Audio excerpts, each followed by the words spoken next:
Welcome, bonjour. If you could please have a seat. Veuillez vous trouver une place, s'il vous plaît. Merci. Donc, my name is Michelle Chawla. I'm the Corporate Secretary at the Canada Council for the Arts, and it's my pleasure to welcome you to our 2015 annual public meeting. Je suis Michelle Chawla, la secrétaire générale du Conseil des arts du Canada, et il me fait grand plaisir de vous accueillir à notre Assemblée publique annuelle 2015. So thank you for joining us. We are delighted to see you here. I will be your MC for today's event, and held for the second time in our new offices at 150 Elgin. So for those of you who are here in person, we are offering simultaneous interpretation should you require it. Note that our remarks today will be in both official languages, so if you do need a headset, please ask one of our staff over at the reception desk. The remarks will also be available online directly shortly after today's meeting. Donc, les présentations seront dans les deux langues officielles. Nous offrons de l'interprétation simultanée pour les gens sur place et tous les discours seront disponibles sur le site web quelques minutes après la rencontre. I would like to start by acknowledging our presence on the unceded customary territory of the Algonquin people. J'aimerais prendre le temps de reconnaître notre présence sur les terres ancestrales non cédées du peuple algonquin. Before we get going, a few housekeeping items. We ask that you please turn off your mobile devices. Veuillez s'il vous plaît désactiver les sonneries sur vos appareils. This meeting is being live streamed and live tweeted, so I would like to take a moment to welcome our viewers who are joining us from elsewhere in Canada and abroad. Je prends l'occasion de souhaiter la bienvenue à tous ceux et celles qui se joignent à nous par le web. Our event will run till approximately 5:10 p.m. Remarks and a live performance will be followed by about 30 minutes for a question and answer period, both from people in the room as well as those joining us online. We have received several questions in advance and look forward to more. Online, please submit your questions using our Twitter handle @Canada Council. Que vous soyez ici en personne ou que vous écoutiez par l'entremise du web, il est possible de nous faire parvenir vos questions. Nous aurons environ 30 minutes pour y répondre à la fin des présentations. Pour les questions en ligne, retrouvez-nous sur Twitter @Conseil Arcan en français. We will try to answer all the questions, but if we run out of time, we will answer them online in the coming days.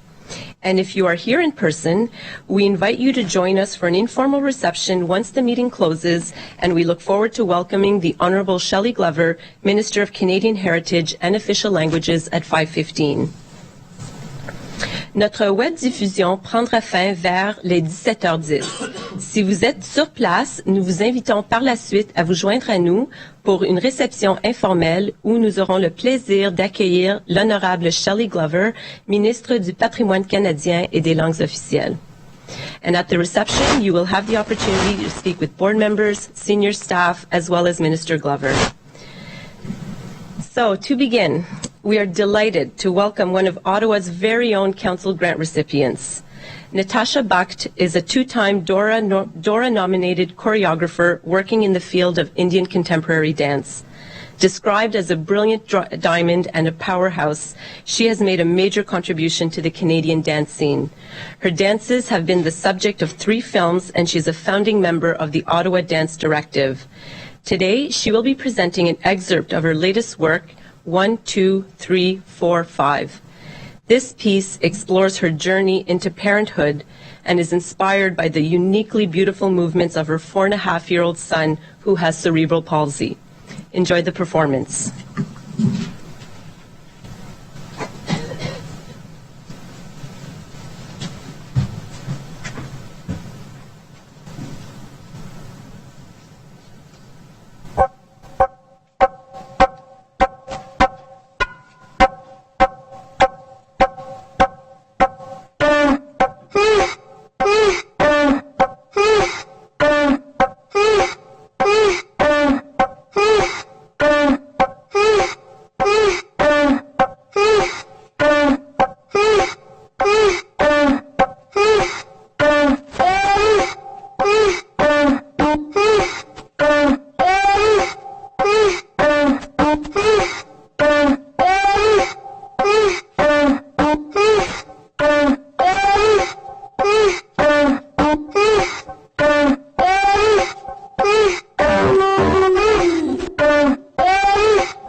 So thank you, Natasha. That was a beautiful, moving performance and a wonderful way to kick off our meeting.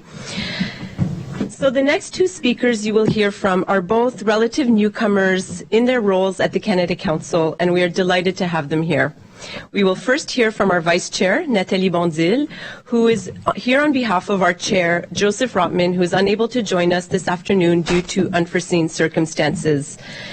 Nathalie is a cultural leader, and with her team turned Montreal's Museum of Fine Arts into one of the premier cultural destinations of her city that attracts over 1 million visitors annually.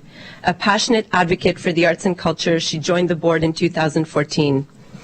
We will then hear from our Director and CEO, Simon Brault, who will give an overview of the Council's activities from the past year and will speak to some of the exciting change that lies ahead for the arts in Canada. Then, it's our pleasure to turn it over to you for questions from the audience.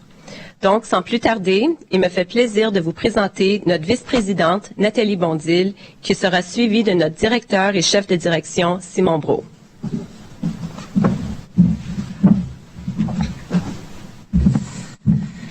Merci Michel. Merci, good afternoon, bon après-midi.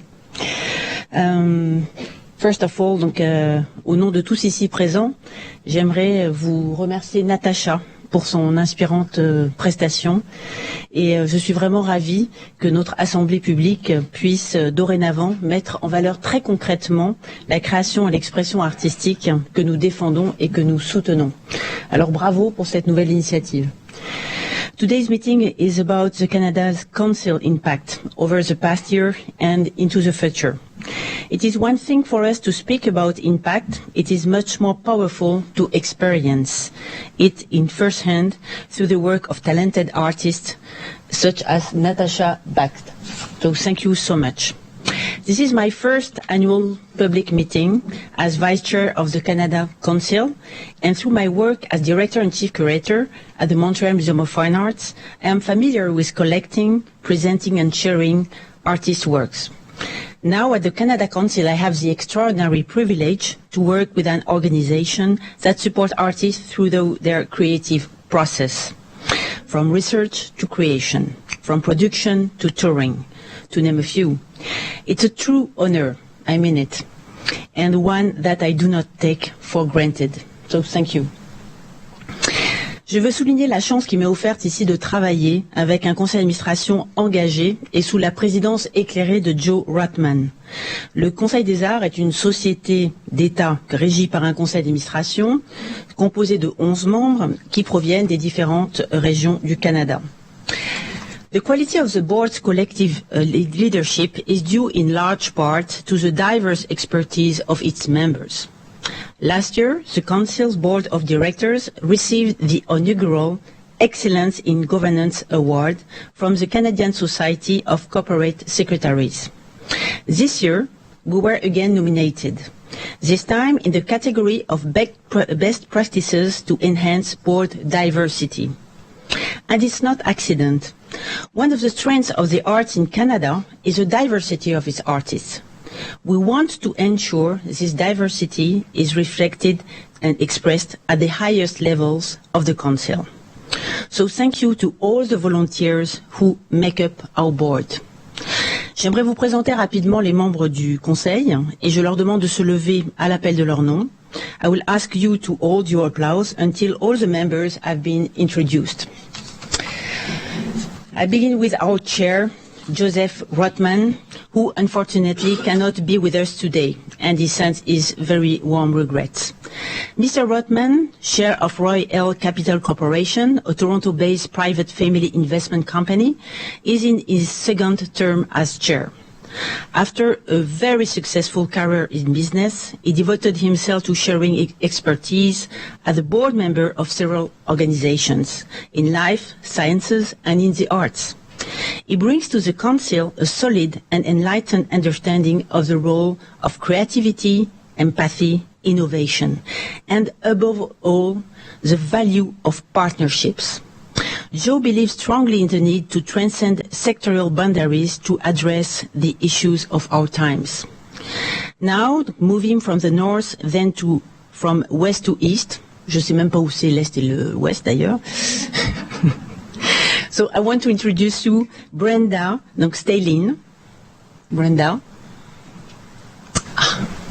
Thank you. From Whitehorse, Brenda is an artist and a businesswoman of First Nations Tlingit descent. Howard Jang of Vancouver, who unfortunately cannot be with us today, sends his regrets. He's a long-time performing arts manager and is currently professor of professional practice and director of Woodworth Cultural Unit at Simon Fraser University's School for the Contemporary Arts. Beverly Foy, Bev, from Calgary, has had a distinguished career as an accountant and auditor and serves on the boards of many Calgary-based community and cultural organizations. Cheryl Scharf of Winnipeg is our very newest member and joins us for her first official Council Board meeting today. Cheryl began working in health services and 30 years ago switched to a career in the arts and has worked and served on the boards of major Winnipeg art organizations ever since. Anna Porter of Toronto. Anna. Founder of Key Porter Books, is an award-winning author of several works of non-fiction. Well known. Luc Larochelle, de Montréal, avocat à la retraite, est également un poète maintes fois publié et un collectionneur d'art averti. Nous le savons au Musée des Beaux-Arts de Montréal. Isabelle Hudon. Isabelle. Ah. Isabelle de Montréal est chef de la direction de la financière Sun Life Québec et vice-présidente principale solution client de la financière Sun Life Canada. Elle est bien connue pour son leadership comme femme d'affaires et championne de la culture. Barbara Burley. Barbara. A retired Nova Scotia Assistant Deputy Minister, is an active arts volunteer and choral group member in St. Andrews in New Brunswick. David McKay, David, also from New Brunswick, is a visual artist and a member of the Royal Canadian Academy of Arts based in Fredericton. Ladies and gentlemen, I present to you the board of the Canada Council for the Arts. Bravo à tous.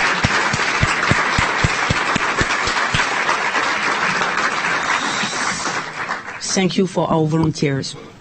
This past year, as you know, was one of transition in the Council's leadership. In June 14, Robert Searman completed his second term as Director and CEO. He guided the organization for 8 years through 2 strategic planning exercises and strengthened its capacity to adapt and respond to change. He also led the Council's move to this new functional and welcoming building. So we are sincerely grateful for all his contributions.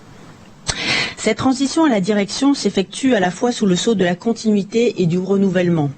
En effet, notre nouveau directeur et chef de la direction, Simon Brault, a siégé comme vice-président du Conseil des Arts, pas facile de le suivre, enfin plutôt de lui succéder pendant 10 ans. Il arrive donc avec une profonde connaissance du Conseil, du milieu artistique et de ses enjeux. Simon jouit à juste titre d'une réputation d'ardent défenseur de l'importance des arts dans la vie publique et de la nécessité d'engager nos sociétés envers les arts. In his first 6 months at the helm of the Council, Simon Brault, with his whole team, has been incredibly active by imagining a new founding model that has more clarity, efficiency and simplicity. Simon has elevated a warm voice of the organization coast to coast and has brought the art to many high-level discussions in the public sphere in Canada and internationally. I know Simon personally, and I know he is a person of passionate beliefs and strong vision. Not only is he a person of thought, but also of action.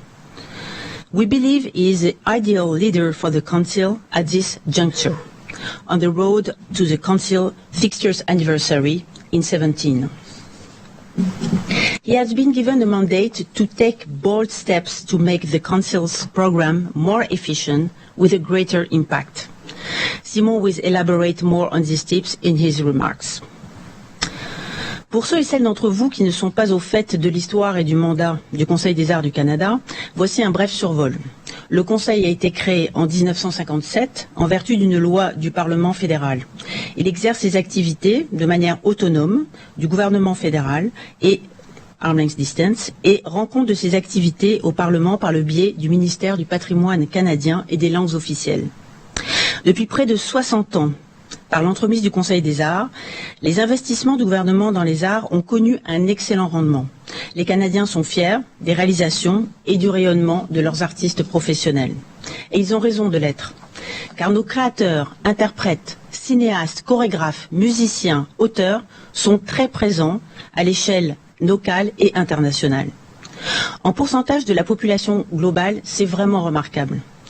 L'excellence, l'innovation, la jeunesse caractérisent notre scène artistique, plurielle, diverse, dynamique, pluridisciplinaire. Les chiffres le prouvent depuis la création du Conseil. Et je peux l'affirmer puisque, étant moi-même canadienne depuis 16 ans au Canada, mais d'origine française, ça s'entend, je ne peux pas être taxée de chauvinisme, je reste toujours stupéfaite par l'ouverture d'esprit et la créativité des scènes que je continue de découvrir chaque jour. C'est vrai.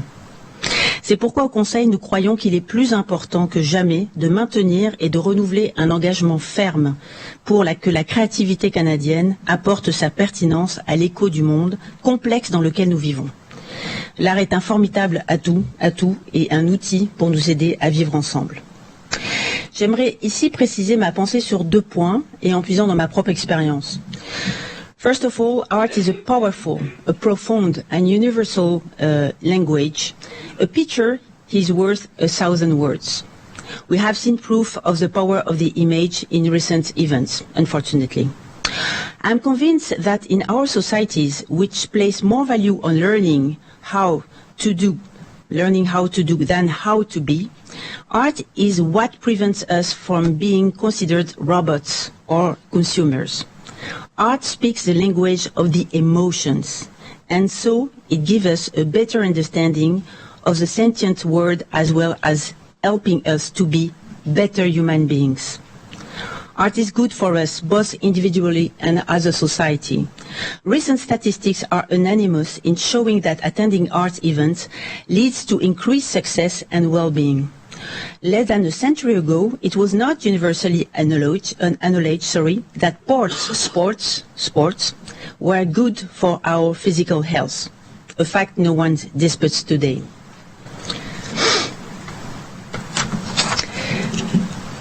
Similarly, we know today in the 21st century that the arts are essential to our well-being in every aspect. And this is why the Canada Council's commitment to public engagement is a major priority. Like many of my colleagues who work in arts organizations with strong roots in the community, I've come to realize that the power of the art goes beyond the individual experience. Mon travail au Musée des Beaux-Arts de Montréal me permet de constater que l'impact sur les visiteurs de tout âge, de toute origine et de toutes conditions. Nous avons cette année encore reçu plus d'1 million de visiteurs. Effectivement, nous en sommes très fiers. C'est une croissance de 100% en 5 ans. Et cela confirme le besoin d'art dans notre quotidien. L'art offre une expérience sensible du monde qui est indispensable pour éveiller la créativité, l'ouverture d'esprit et la curiosité chez nos concitoyens. Plus que jamais, l'art impose sa pertinence dans un monde dominé par la manipulation des émotions. Secondly, I also want to underline arts as an important economic, social and human benefits that grow exponentially when we work in partnership with other sectors of society. We must work in co-evolution and not in competition for the benefits of the arts and the communities they serve.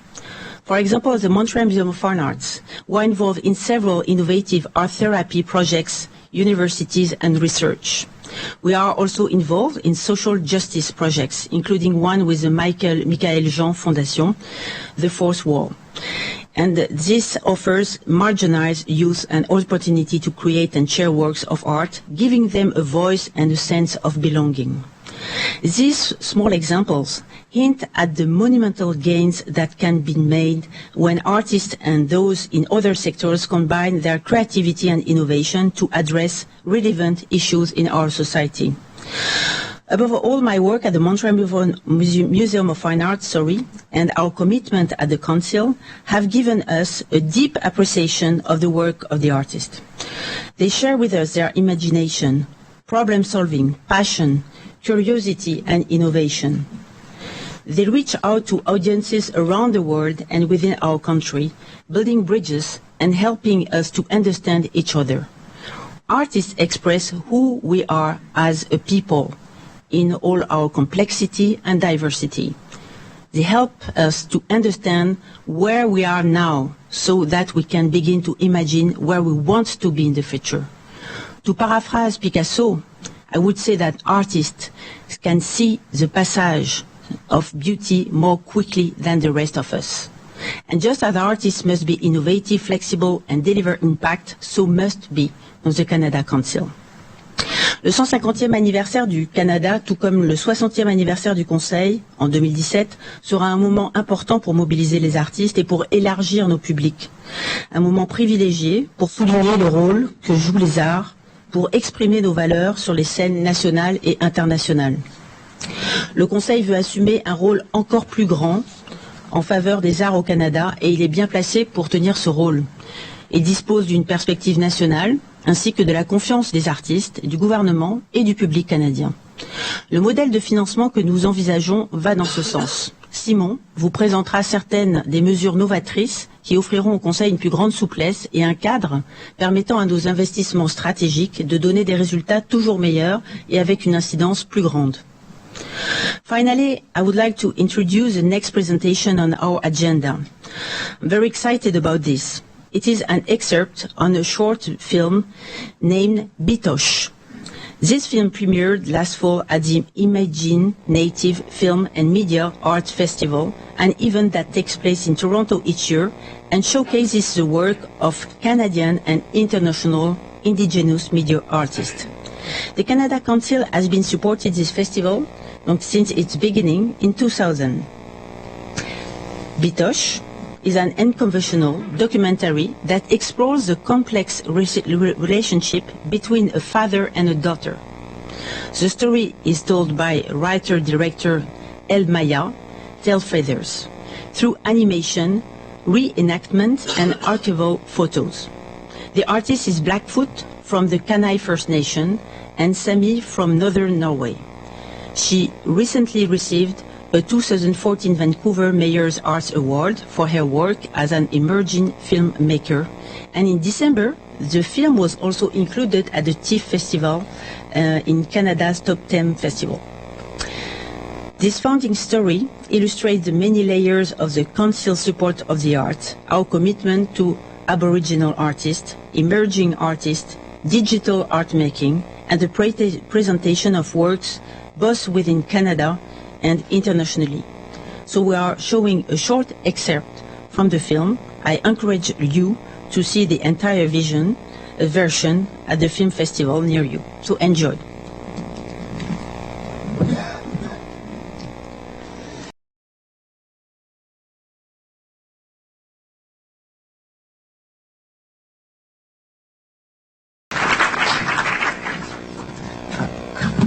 I saw the full video and I wanted an excerpt at the end, but it's not the way it works. If you can see it, if you can catch it, don't miss it. It's very powerful because it teaches a lot about personal story and a real history. Donc, l'an dernier, à pareille date, j'achevais mon second mandat de 5 ans à la vice-présidence. Et j'étais convaincu que c'était ma dernière participation à une assemblée publique annuelle du Conseil des arts du Canada. Je me suis trompé, évidemment. Je n'avais pas raison.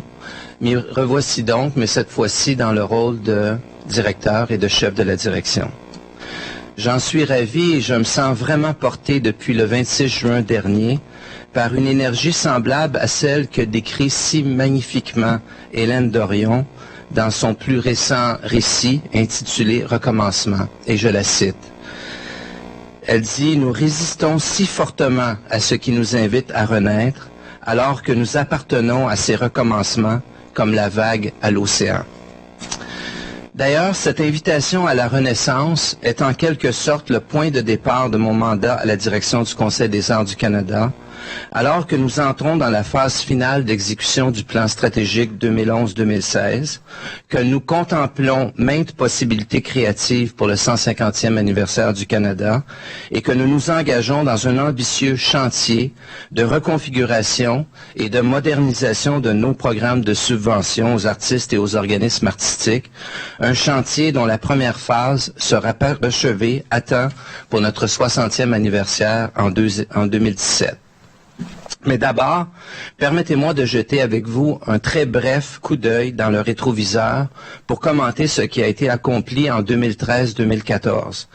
En effet, dans un contexte envié de stabilité de notre financement gouvernemental et aussi grâce à des mouvements de fonds limités mais stratégiques, nous sommes parvenus à accroître l'accès aux marchés nationaux et internationaux pour nos artistes, à ouvrir davantage nos portes à des compagnies montantes et aux pratiques artistiques émergentes, à paver la voie à un meilleur accès à nos programmes pour les artistes autochtones et à donner aux artistes de la diversité culturelle un appui qui leur permet de rayonner davantage et finalement à baliser de façon innovante l'accès au financement pour les artistes handicapés ou sourds. Nous avons aussi fait des progrès significatifs sur le front de l'engagement du public avec les arts, notamment en ce qui a trait au devoir d'exemplarité du Conseil des arts lui-même. Ainsi, nous avons relevé le pari d'avoir pignon sur rue en nous installant ici au 150 Elgin.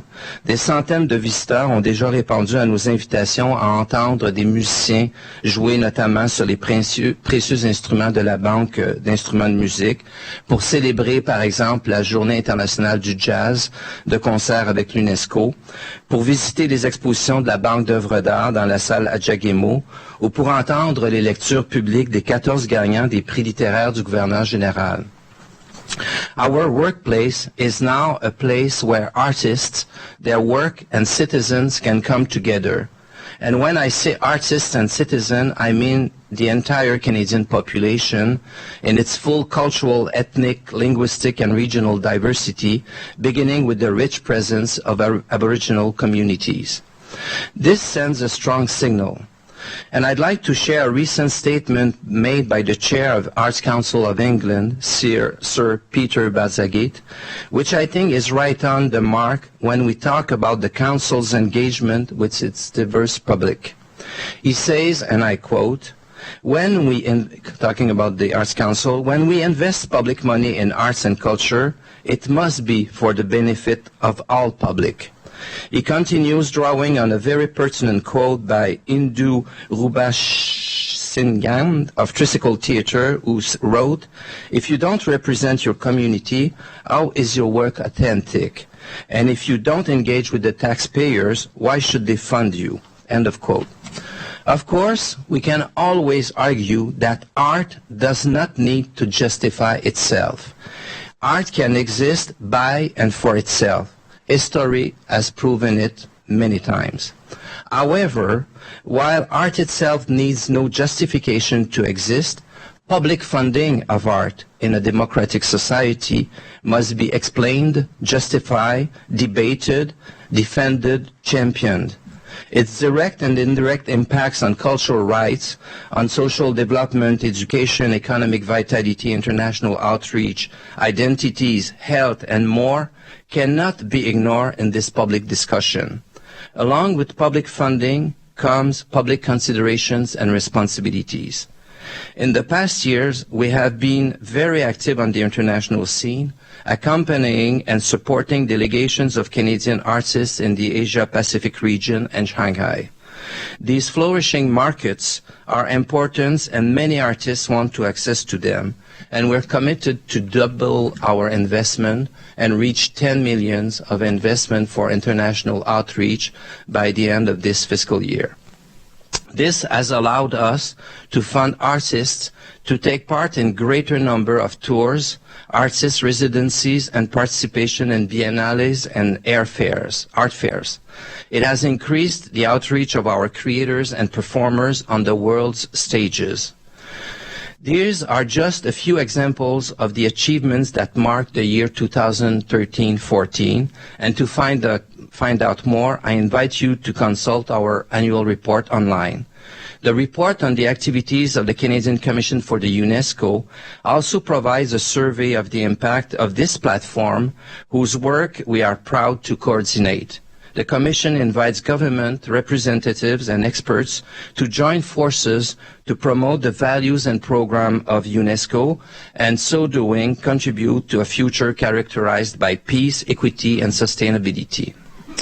Fidèle depuis 60 ans, bientôt, à son mandat de promouvoir l'étude et l'appréciation des arts et de favoriser la production d'œuvres d'art, le Conseil des arts du Canada est une organisation hautement respectée par toutes les parties prenantes. Depuis mon entrée en fonction, mes interlocuteurs à Ottawa et ailleurs au pays m'ont spontanément mentionné certaines des caractéristiques suivantes pour étayer leur appréciation de notre travail. Gouvernance et reddition de comptes exemplaires, gestion crédible du système d'évaluation par les pairs, expertise indisputable dans toutes les disciplines artistiques et livraison rigoureuse de programmes. Il faut aussi souligner que le Conseil ne s'est pas vu imposer de coupe au moment où le gouvernement procédait à un exercice généralisé de réduction du déficit. À l'échelle mondiale, le Conseil des arts du Canada est aujourd'hui un des très rares organismes nationaux de financement public des arts dont les ressources, le mandat et la capacité d'action n'ont pas été restreints au cours des 6 dernières années. Je l'ai vérifié encore la semaine dernière alors que j'étais à New York où j'ai pu rencontrer des vis-à-vis des conseils des arts de 7 pays, de 7 grands pays. On est dans une situation qui est privilégiée. S'il convient de s'en réjouir et d'en remercier le gouvernement canadien, il faut surtout prendre acte de l'avantage stratégique qui nous est ainsi conféré pour maximiser l'impact de nos subventions et de nos interventions à l'échelle du pays et même sur la scène internationale. Objectivement, le Canada est aujourd'hui un des pays les mieux en mesure de tirer avantage des retombées économiques, sociales, communautaires, identitaires, démocratiques et diplomatiques de la création artistique qu'il encourage grâce au travail du Conseil. Au cours des 6 derniers mois, j'ai maintes fois réitéré ma conviction que le Conseil ne peut pas se contenter de continuer à faire la même chose avec autant ou même un peu plus de moyens s'il veut demeurer pertinent au 21e siècle. Nous devons en effet adopter une attitude et assumer une attitude d'anticipation et affirmer notre engagement à innover pour répondre aux changements technologiques et sociétaux qui s'accélèrent et s'amplifient. En effet, alors que la révolution numérique transforme toutes les relations que les citoyens ont entre eux, elle affecte surtout tous leurs rapports avec les contenus informationnels, artistiques, culturels et symboliques, et avec tous les aspects pratiques de la vie quotidienne. Et fait à noter, si on considère le temps passé en ligne, les Canadiens sont devenus les plus grands utilisateurs d'Internet au monde dans les dernières années. Favoriser la production d'œuvres d'art au moment où la surabondance des contenus disponibles atteint des proportions inimaginables il y a 5 ans à peine, et alors que les habitudes d'engagement avec les arts changent radicalement, ne va pas de soi. Il nous faut préciser et concentrer notre action et aussi refaire la preuve de sa pertinence pour les artistes, le grand public, les décideurs politiques et pour nos partenaires actuels et potentiels. Of course, our fundamental principles and values must be maintained. These are our reasons for being, notre raison d'être, and what makes us unique. They are what anchor the government's requirements and Canadian citizens' expectations of the Canada Council for the Arts. These include our commitment to artistic excellence and the best way of sharing it with society, our recognition of professionalism, and our determination to improve the working conditions and remuneration of artists. Our profound conviction that peer assessment is the best system for attributing public funds to advance the arts. Our exemplary practices in terms of languages policies and our respect for the languages, stories, traditions, and contemporary artistic practices of Aboriginal peoples. Our commitment to promote inclusion and diversity, and thus to affirming autonomous decision-making with respect to the government. All of these principles and values must and will be maintained.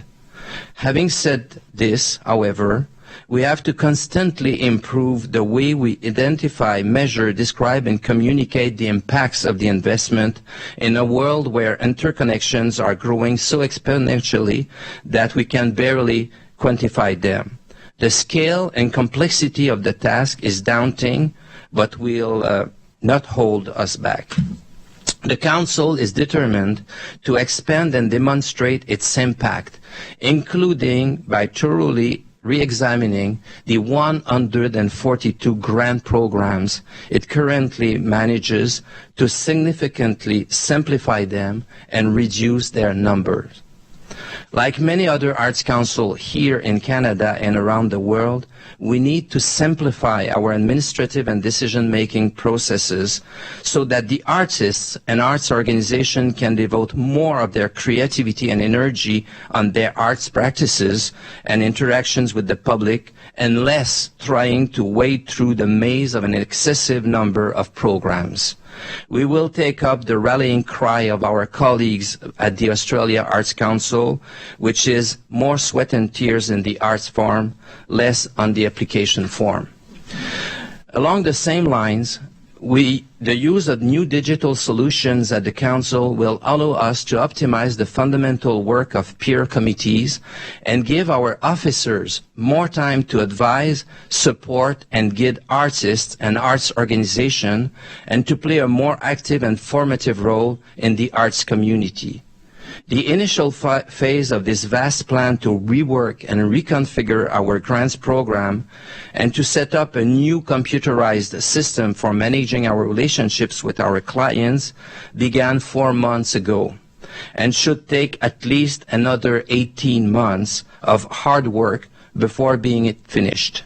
But this first phase will culminate in nothing less than an entirely new funding model that will steer the course of the Canada Council and influence the practice and outreach of the arts, both in our communities and on the international stage for the years to come. Our aim is to arm the Council with less than 10 non-disciplinary programs that cover all fields of artistic practice and its outreach in Canada and in the world, and that take into account the specific issues of current arts disciplines and emerging art form. We also want to turn a corner in the history of the Council and possibly even in the history of this country by creating a specific program for Aboriginal arts while inviting First Nations, Métis, and Inuit artists to take advantage to all of our other programs if they want to do. The Council's Aboriginal Arts Office is leading the development of this program with the support of our Policy and Evaluation section. The current distribution of funding envelopes by arts disciplines and specialized areas of intervention, like publishing, Aboriginal arts equity, will be the starting point of the new funding model. Nobody, no organization will gain or lose $1 because of this new system. The intention is not to shift money or destabilize the arts sector. The intention is to equip the Canada Council to be relevant 15 years from now. Évidemment, ce chantier se déroulera d'abord et principalement à l'interne pendant plusieurs mois. Il sera cependant informé et nourri par les observations, analyses et conclusions des nombreuses consultations qu'a menées le Conseil au sein des multiples communautés de pratique artistique.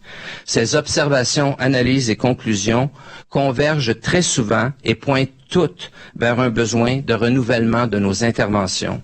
Nous profiterons aussi des délibérations des comités de pairs qui continuent d'évaluer les propositions reçues et d'analyser l'état des disciplines et des champs de pratique artistique tout en suggérant des améliorations aux programmes actuels. Ce chantier fait aussi directement appel aux vastes connaissances et à l'expertise pointue accumulée par tous les cadres gestionnaires et employés de la division des disciplines artistiques en danse, théâtre, arts médiatiques, musique, lettres et éditions et arts visuels, et des bureaux d'art autochtones, de l'équité, des arts intégrés et du développement du public et des marchés. Il mobilise aussi grandement nos employés des services aux arts, de la recherche, de l'évaluation, des communications et évidemment des services informatiques.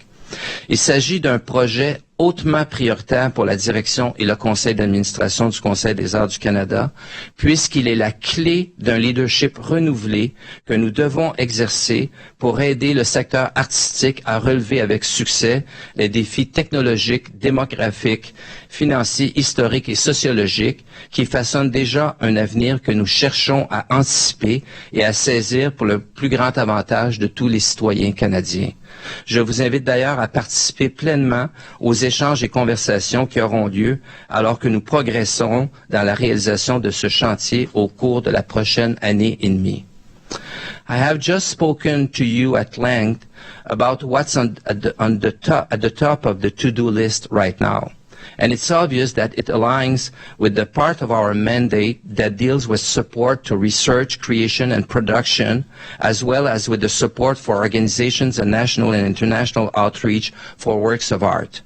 But I would like to end this presentation by looking at another inseparable part of our mandate, and that is the promotion, study, and appreciation of the arts in Canadian society. For this is where the democratic legitimacy of our work can be reinforced. And this is where we must scale up the impact of our decisions and the work of thousands of artists and arts organizations we fund every year. Earlier, I spoke about the ongoing renovation of our grant programs. The Council is also optimizing the other programs it administers that give Canadians more access to the arts in their daily lives and that give Canada a greater presence on the world scene. And I'm thinking in particular here about the Art Bank, the many prizes and awards for excellences that we administer, and to promote, often in partnership with other bodies, the Canadian Commission for UNESCO and the Public Lending Right Program. These all allow the Canada Council to engage with the general public on the subjects of the arts and the values we champion. We know that we need to be increasingly present, informed, and engaged in regional, national, and international conversations aimed at improving the human condition by tackling important development issues. As the chair of our board, Joe Rotman, never ceases to remind us, if we want the enormous contribution made by the art to be recognized, we need to have a seat at the table where the decisions shaping the future are being made. Cette place à la table ne nous est pas acquise. Il faut la mériter. Parfois même, il faut que nous nous invitions poliment, gentiment. Et quand nous sommes invités, nous devons contribuer en proposant une perspective éclairante pour tous grâce aux échanges quotidiens que nous avons la chance d'avoir avec les artistes de ce pays. Et c'est à ce prix, celui de la pertinence et de la générosité, que nous serons invités de plus en plus souvent et le Conseil des arts du Canada sera investi de plus de responsabilités et doté, souhaitons-le, des moyens de les assumer au bénéfice de la collectivité. Le Conseil des arts du Canada est un facilitateur. C'est un catalyseur de la création artistique et de l'innovation culturelle qui cherche à repérer, évaluer et cultiver l'excellence à l'échelle nationale au bénéfice de centaines de communautés et au profit de tous les Canadiens. Le Conseil est un outil de premier plan dont dispose le pays pour stimuler la créativité individuelle et collective de ses citoyens et pour susciter l'innovation dans de nombreux domaines de développement économique et social. Ces interventions ont des répercussions tangibles et durables tant sur le plan domestique que sur le plan international, qu'il faut davantage mettre en lumière. Over the coming years, with the unwavering support of the Canadian government, we want to increase and enhance the presence of Canadian artists here and throughout the world. We want to improve the working and living conditions of our artists. We want all citizens to have more access to the potential for socialization, emancipation, creation, and innovation that comes by being exposed to artistic excellence. We also want to give better support to Aboriginal creators for the artistic growth they aspire for their people, knowing that they have inherited an incomparable cultural wealth that Canada must acknowledge and embrace. In closing, I would like to quote the poet Paul Valéry, who said, "The future is like everything else. It is not what it used to be." And I would add, this is a very good thing. Merci.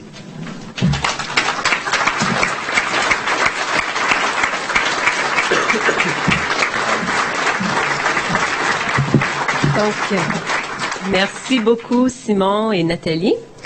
So now it's time to turn it over to you for questions.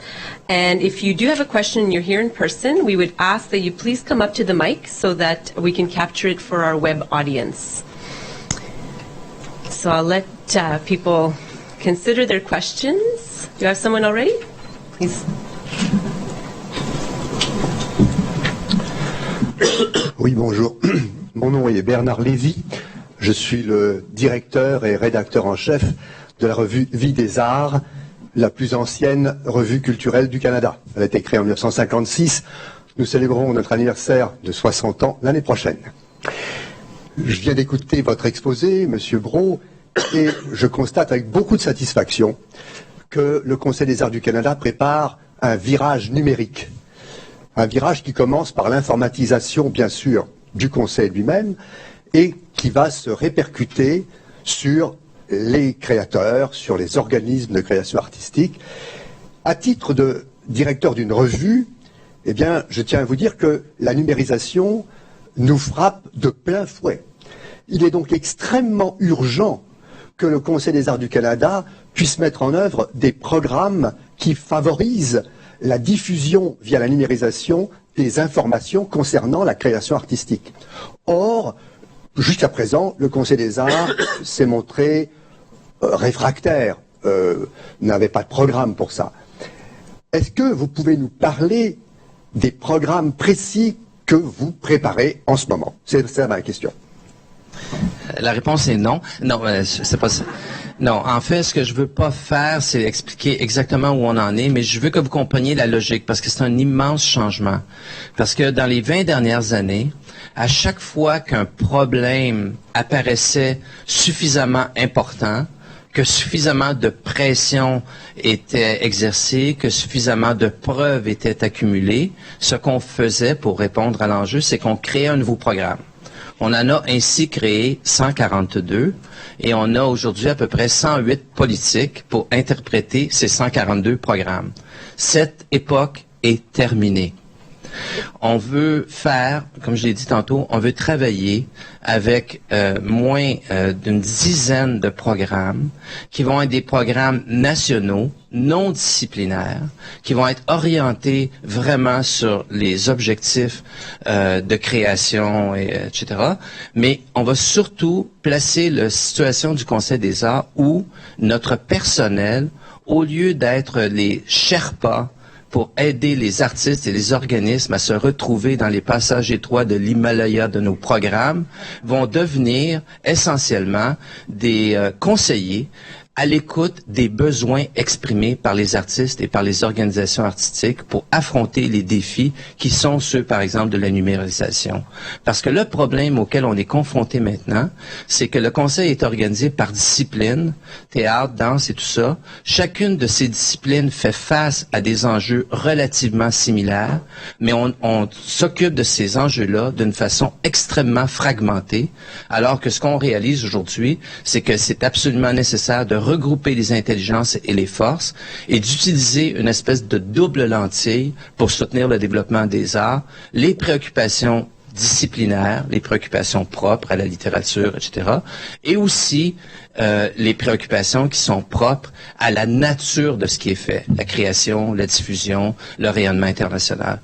Donc, c'est une véritable révolution qu'on est en train de préparer, et cette révolution n'est pas quelque chose qui sort comme ça de la tête de quelqu'un, et je pense la véritable réponse à beaucoup de demandes qui ont été exprimées par le milieu des artistes, et à beaucoup de frustrations que vivent nos propres employés qui sont pris dans cette situation où on essaie d'incorporer la pratique artistique actuelle et les défis qui la confrontent dans une série de programmes au lieu de moins se préoccuper de la conformité au programme, mais d'avoir plus de capacité à répondre rapidement aux enjeux qui évoluent. Ça veut dire, par exemple, à l'avenir, qu'on imagine très bien ici au Conseil des arts qu'on va sortir de la tyrannie de quelques dates où tout le monde arrête de travailler et de créer au pays pour faire des demandes de subventions.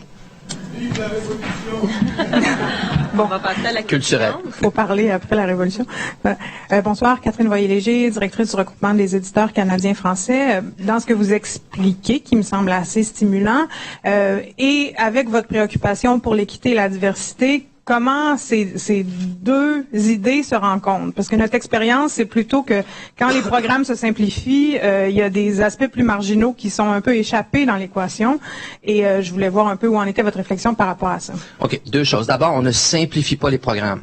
On simplifie les processus administratifs pour gérer les programmes. On réduit le nombre de programmes, c'est-à-dire que les programmes qu'on veut avoir vont être des programmes qui sont beaucoup plus vastes, c'est-à-dire qui finalement s'occupent de champs de pratique beaucoup plus vastes. Évidemment, quand un artiste va s'inscrire, va faire une demande, il va décider où il va, etc.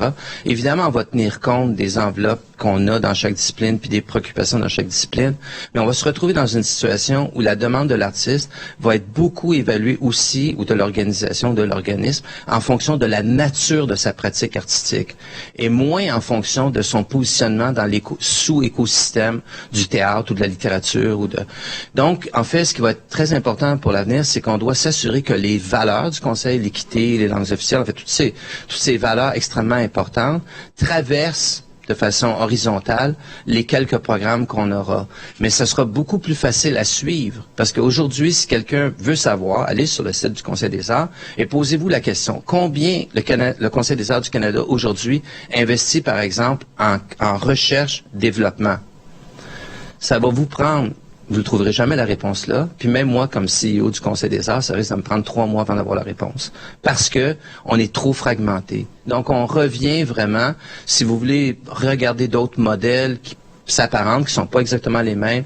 Les Australiens ont pris cette démarche-là, les Néo-Zélandais, les Britanniques jusqu'à un certain point. En fait, c'est un mouvement qui est assez généralisé, mais l'idée est vraiment de s'assurer qu'on a un nombre limité de programmes et qu'on intègre dans ces programmes-là les valeurs. Et donc, on se retrouve dans une situation où, au lieu de cantonner nos valeurs dans des initiatives particulières, on s'assure qu'ils informent les quelques programmes qu'on a, qui vont être probablement 6-7 programmes. Hi, I'm Eric Coates, Artistic Director of the Great Canadian Theatre Company and President of the Professional Association of Canadian Theatres. Very happy to hear a commitment to Aboriginal arts in here, and I'm looking forward to hearing more about that, if you could include that in your answer. Speaking on behalf specifically of culturally specific and diverse theatre companies in our sector, I know they'll be very curious to know if there's any movement towards sustainability for those companies. Okay. The first thing I want to say is that in terms, I will answer to the second part, I will come back to the first one. The question of sustainability, the question of, where do we go from now? First of all, I think it's important that if we are considering the actual funds available to the Canada Council, my intention is not to completely shift those funds. My intention is to use more or less the actual distribution of funds between each discipline and initiative and all of that as the baseline, as the starting point of the new model. Because I don't want to kind of destructure everything. I want us to be organized to deliver future funds in a more effective way. And one of the intention here at the Canada Council is to go back to kind of a profound trend that we want to respond, and we heard that over and over, and is to support more and more creation, even with multi-year agreement on creation, without forcing constantly the artists to create shells and companies and boards and all that, and make a distinction between the one who have those organizations and the future generation who may have another model in terms of development. The question of sustainability is very much linked to our capacity to invest and renew investment in the future, and that is something, obviously, we will make the argument with the government and future governments that we are very well organized to deliver more public funds and more public value with greater impact, and we hope that we'll be successful. But on Aboriginal question, Aboriginal program, we're still working on it, but it's clear to us, and we have made, we are just in the finishing actually a big evaluation of everything we did since 20 years with the Aboriginal office, with all the experience we have. We know that the Canada Council has an important capital of trust with Aboriginal people because we have the experience of peers and all of that. What we want to do is we really want to move to a program that is more self-informed, that is more informed by the very notion of self-determination, a program where it will be driven and administered by Aboriginal officers that will support Aboriginal artists in their own terms, not forcing Aboriginal artists to go necessarily through that program. It's not a question of creating a silo, but making sure that Canada recognizes the importance of Aboriginal people and the importance of artistic expression for the future of that nation, those nations. Thank you.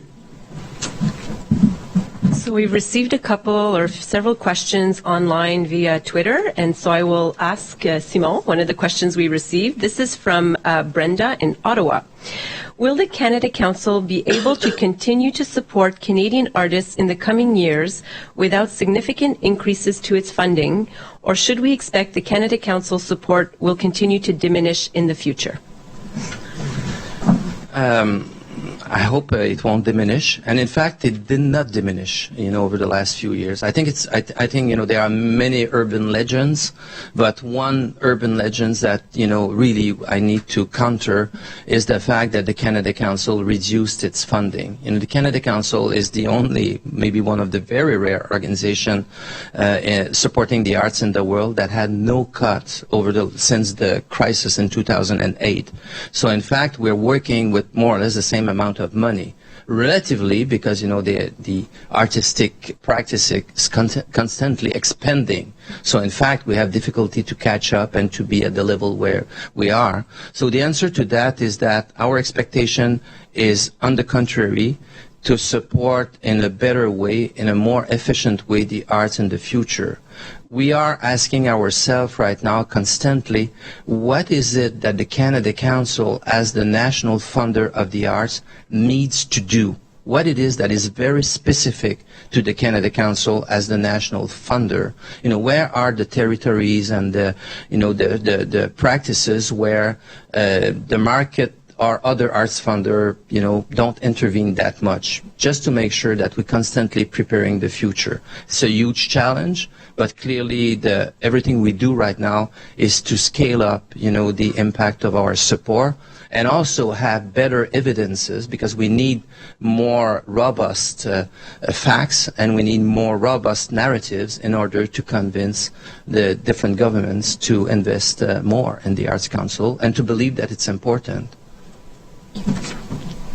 Bonjour, mon nom est Nancy Junot, je suis consultante et je travaille essentiellement avec des organismes culturels et artistiques. Ma question portait, d'abord je voudrais vous féliciter pour cet ambitieux chantier, je pense que ce sont des bonnes nouvelles.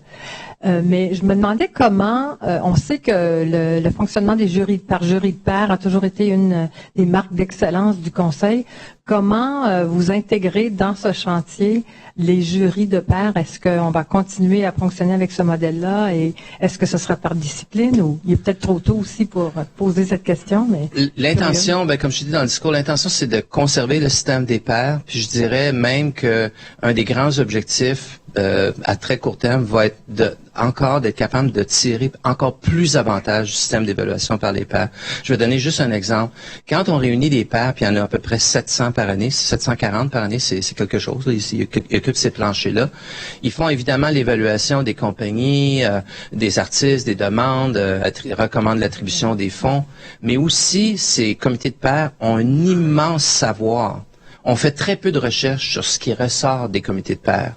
De plus en plus, on réalise qu'il y a toute une richesse là, en termes de développement de politique, en termes de connaissance du milieu qu'on peut aller chercher. Donc nous, notre intérêt à l'avenir, c'est de s'assurer que quand les jurys se réunissent, d'abord, ils ont beaucoup plus d'informations, parce que le système qu'on veut mettre en place va évidemment donner plus d'informations, plus d'accès à nos employés au niveau des informations, va permettre d'informer les artistes qui appliquent sur l'état d'avancement de leur demande, ce qu'on n'est pas capable de faire maintenant sauf son téléphone à quelqu'un, puis va nous permettre à nous, par exemple, juste quand quelqu'un va faire sa demande, juste la façon dont l'artiste qualifie sa pratique en ses propres termes va nous permettre de comprendre comment on peut évaluer. Parce que maintenant, beaucoup d'artistes appliquent dans un programme, mais pensent et font d'autres choses que ça, parce qu'ils ont une autre pratique que ça, ils ont une autre vision de leur pratique. Donc, nous, on va être capable, en maintenant l'évaluation par les pairs, d'aller chercher plus que simplement l'attribution des fonds. Et on veut aussi se retrouver dans une situation où, éventuellement, un jour, on va offrir aux artistes puis aux organisations une capacité de choisir le type de pair qu'ils considèrent pertinent pour leur pratique, qui est un gros enjeu maintenant. Parce que maintenant, si on est un grand organisme, on peut considérer que oui, nos pairs, c'est les gens de la même discipline, mais c'est peut-être aussi les gens d'organismes similaires de même taille. Donc, on va être capable d'accommoder ça. Donc, évidemment, plus de flexibilité, puisque l'administration des jurys par les pairs ne sera pas concentrée par discipline, mais va plus être par programme, qui sont des programmes nationaux. On aura beaucoup plus de flexibilité pour être capable d'aller chercher le meilleur des deux mondes. Ça, c'est l'intention. Merci. We have time for 2 questions. I will read one that we received from via Twitter. C'est de la Fédération culturelle canadienne française. Donc, Simon, est-ce que vos 10 nouveaux programmes tiendront compte des besoins de la francophonie canadienne? Absolument. Absolument. Je pense que, encore là, l'enjeu ce qu'on veut être capable de faire, c'est une chose qui est très importante. Par exemple, aujourd'hui, puis là, on parle de la francophonie canadienne, mais prenons un autre exemple. Mettons qu'un jour, un ministre du patrimoine arrive puis dit, bon, moi, je veux soutenir, je veux vraiment que le Conseil des arts du Canada, on est prêt à vous donner de l'argent pour que vous souteniez davantage les artistes qui ont entre 25 ans et 35 ans. Aujourd'hui, c'est un cauchemar pour nous, parce qu'il faut qu'on prenne nos 142 programmes, puis on voit comment on va fonctionner. Avec un nombre limité de programmes, évidemment, on est capable d'avoir des initiatives horizontales qui touchent tous les programmes et de dire, bon, ben cette année, pour les artistes francophones, ou pour les artistes de tel âge, ou pour les artistes de telle minorité, ou avec telle condition physique, il y a des fonds qui sont disponibles, il y a des initiatives qui sont disponibles. Vous vous identifiez quand vous inscrivez dans le portail informatique, et on est capable de le suivre. Donc, nous, on veut vraiment passer d'une logique où finalement les enjeux ne sont plus traités avec des programmes qui, quand on a fini de les écrire, sont déjà vieux. On veut traiter les enjeux qui sont les enjeux importants au fur et à mesure avec un nombre limité de programmes. Tout ça va devenir beaucoup plus transparent, évidemment, dans quelques mois. On va en faire plusieurs présentations, je le sens, dans la prochaine année. So we're going to take 1 or 2 questions, but we're going to have to wrap things up. But for those of you who are in the room, and I'm looking at there's a lineup here, we are here. Simon will be here, the board, staff. So if we don't get to your question, please seek us out after the meeting. So I'll pass it over to one question. The last question. Yes. Hi, my name is Louis Helbig. I'm a practicing artist, a photographer. And I guess I find your words very encouraging. I know in my own practice, I've found the council to be something that is not something that I would even consider approaching, although I have once, and I suppose I was rejected. You're not the only one. many have been. But I guess what I find, I have a book here that I put together, and can ask people that afterwards, and it has, in fact, received a little bit of subsidy, I believe, from the council in terms of publications for books, and so to acknowledge that. But I wonder if you can provide some concrete examples where the council and your staff can truly be relevant in artists' lives, and maybe also help in the organizations that it funds, the artist organizations or representative organizations, so that maybe there is a little bit more structure there or a bit more incentive there to truly be relevant to artists in their lives, rather than, the usual thing of filling out forms and the kinds of things that you referred to earlier. I could give you thousands of examples, but I will just give you a very recent one. I was in New York last week, and it was ISPA, so it's the presenters, especially performing artists, and I was meeting at a lunch the fellows that we support. So the Canada Council supports young artists to attend that conference in New York and to establish contacts.